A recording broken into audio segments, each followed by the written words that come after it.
আগামী প্রজন্মের স্বার্থে, বাংলাদেশের একটা ভবিষ্যৎ সুন্দর বাংলাদেশের স্বার্থে,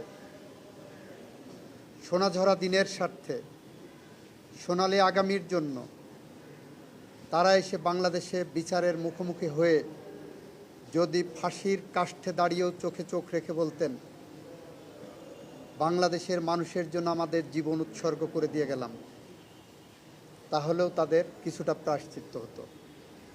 ওনারা সেটা বলেননি, বরং চিফ প্রসিকিউটর রাইটলি আদালতের সামনে আজকে বলেছেন ওনাদের মধ্যে ন্যূনতম কোনো অনুশোচনা নাই।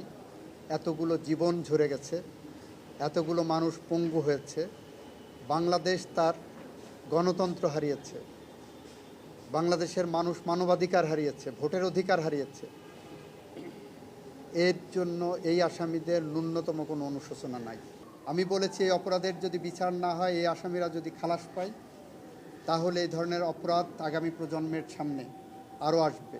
5 বছরের শিশু এভাবে গুলিবিদ্ধ হয়ে মারা যাবে, 10 বছরের আনাস গুলিবিদ্ধ হয়ে মারা যাবে, মুগ্ধ পানি বিতরণ করতে যে মারা যাবে, আবু সাইদ প্রতিবাদ করতে যে বুক চিতিয়ে বুকে রক্ত রাজপথে ঢেলে দেবে। সুতরাং এইগুলো ভবিষ্যৎ প্রজন্মেরকে রক্ষা করার জন্য এই ন্যায় বিচার অনেক বেশি জরুরি। এইটা বলতে যে আমি বিশ্বের দেশে দেশে ক্রাইম এগেনস্ট হিউম্যানিটির মুখোমুখি হয়েছিলেন যে সমস্ত রাষ্ট্র এবং সরকার প্রধান, তাদের একটি তালিকা উপস্থাপন করেছি। এখানে অনেকেই বলছেন যে আসামি পক্ষে ন্যায় বিচার পাক। আমি বলছি দুই পক্ষই ন্যায় বিচার পাবেন। আপনারা যারা বাইরে কথা বলছেন সিভিল সোসাইটির নামে, মানবাধিকারের নামে, বা রাজনৈতিক কর্মী হিসেবে যারা কথা বলছেন, তারা ন্যায় বিচারের কথা বলুন। দুই পক্ষের জন্য ন্যায় বিচার, আসামির জন্য যেমন ন্যায় বিচার নিশ্চিত করা রাষ্ট্র এবং আদালতের দায়িত্ব, একটা জায়গা আছে।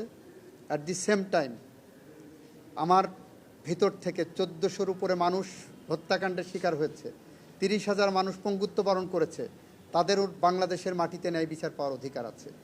এইটা বলতে যে আমি এলিনর রুজভেল্টের একটা উক্তি কোট করেছি।